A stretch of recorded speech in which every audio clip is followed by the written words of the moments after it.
Hello, யாருங்க? என்னோட பேரு மனோகருங்க. நாங்க தான் உங்க பொண்ணை எங்க பையனுக்கு கேட்டு வந்தோம். சரிங்க சரிங்க, நீங்க பையனை கூட்டிட்டு வாங்க, நம்ம பேசிக்கலாம். சரிங்க, வர புதன்கிழமை நம்ம பேசலாம்.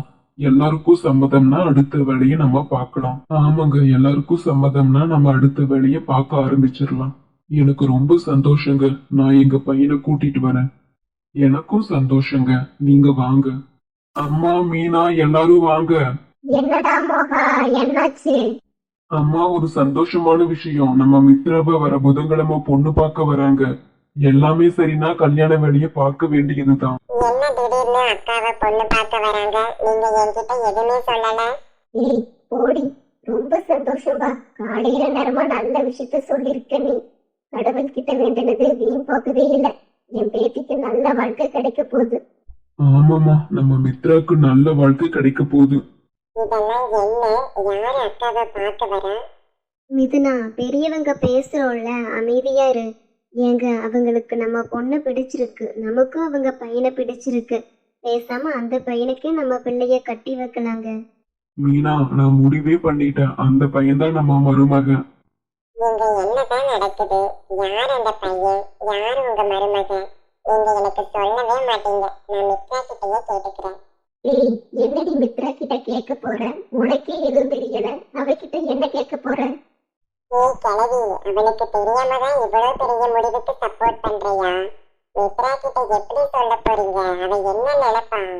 நீ வாயை வச்சுக்கிட்டு அமைதியா இருந்தாலே போதும், அதெல்லாம் நாங்க பார்த்துப்போம்.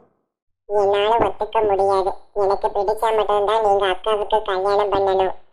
இதுனா நாங்க வாழ்றதே உங்களுக்காக தான். நாங்க உங்க வாழ்க்கையில எல்லா விஷயத்தையும் பார்த்து கவனமா தான் செய்வோம். நீயே அக்கா கிட்ட அந்த பையனை கல்யாணம் பண்ணிக்க சொல்லி பேசுவ பாரு. அப்படிப்பட்ட பையன்தான் மித்ராவை பார்க்க இன்னும் 2 நாள்ல வரப்போறான். என்னமோ சொல்றீங்க. சரி பார்க்கலாம். மௌலி, நான் இப்பதான் பொண்ணு வீட்டுல பேசினேன். நம்ம எல்லாரும் வர புதன்கிழமை பொண்ணு பார்க்க போலாம். கடவுள் எப்படியோ என் பையன் வாழ்க்கையில கண்ணை திறந்துட்டாரு. வேற என்னங்க சொன்னாங்க? வேற என்ன, அடுத்தது நாம அப்படியே கல்யாண வேலையை பார்க்க ஆரம்பிச்சிடலாம். என்னால நம்பவே முடியலங்க. எனக்கு இப்பதான் நிம்மதியா இருக்கு.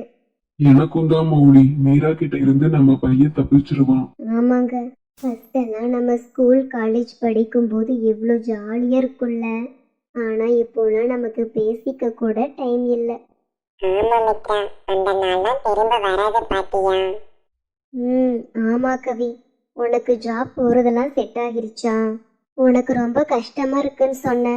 கஷ்டமா தான் இருக்கு. என்ன பண்றது மித்ரா, போய் தானே ஆகணும்.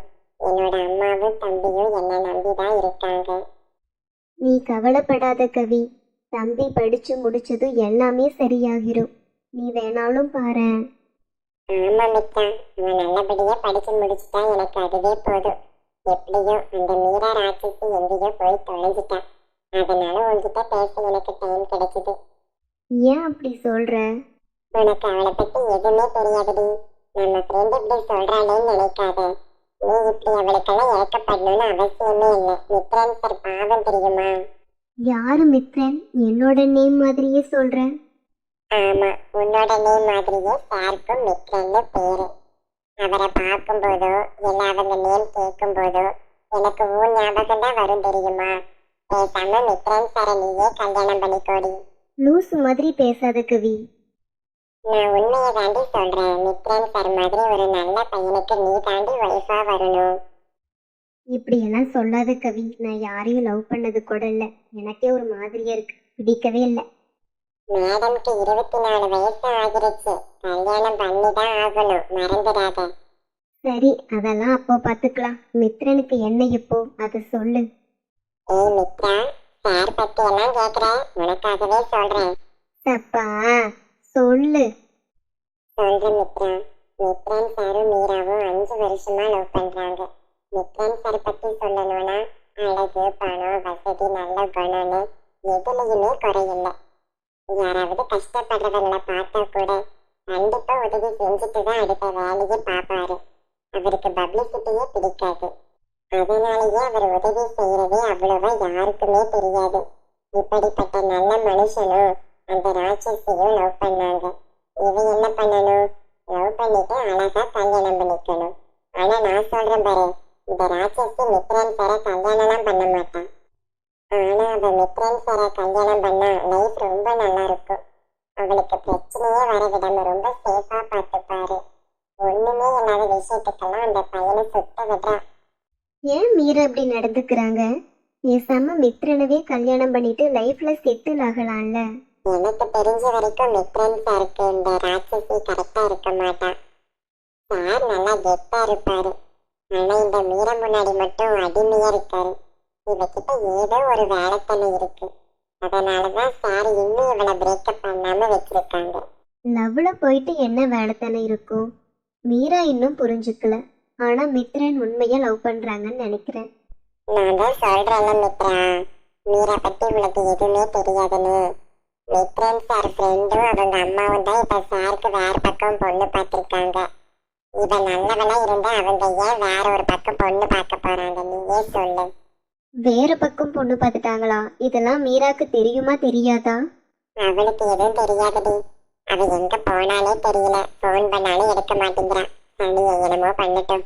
மித்ரன் ஃப்ரெண்டும் அவங்க அம்மாவும் பார்த்த பொண்ணுக்கு இந்த விஷயம் எல்லாம் தெரியுமா? யார் அந்த பொண்ணு? அந்த பொண்ணுக்கெல்லாம் இவளை பத்தி தெரிஞ்சிருக்காதுடி. அந்த பொண்ணு யாருன்னா மித்ரன் சாரும் அவங்க ஃப்ரெண்டும் ரோட்ல நின்று பேசிட்டு இருந்திருக்காங்க.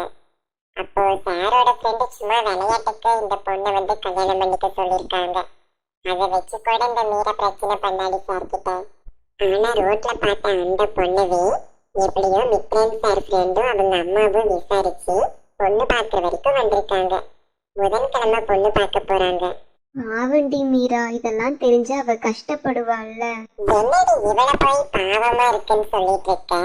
மித்ரன் சாரை பார்க்கும் போதெல்லாம் அவங்க அம்மா அப்பா கஷ்டப்பட்டிருப்பாங்கல்ல, அவங்க உனக்கு பாவமா தெரியலையா? அவங்க பார்த்திருக்க பொண்ணை கல்யாணம் பண்ணிக்கிட்டாதான் மித்ரன் சார் நல்லா இருப்பாங்க. அதுக்கு நீ ஏண்டி கோவப்பட்டுக்கிற? அழகிடம் பிடிச்ச மீரா, அந்த கிறுக்கு மீரா கிட்ட இருந்து சாரு தப்பிச்சா சந்தோஷப்படுற போது ஆளே நான் தான் தெரியுமா? சரி விடு. என்னோட ஃப்ரெண்டு கவிக்கு பிடிச்ச மாதிரியே மித்ரனுக்கு பார்த்திருக்க அந்த பொண்ணு கூடவே கல்யாணம் ஆகிரு, சரியா? இப்போதான் என்னோட ஃப்ரெண்டு மித்ரா கரெக்டா பேசுறான்.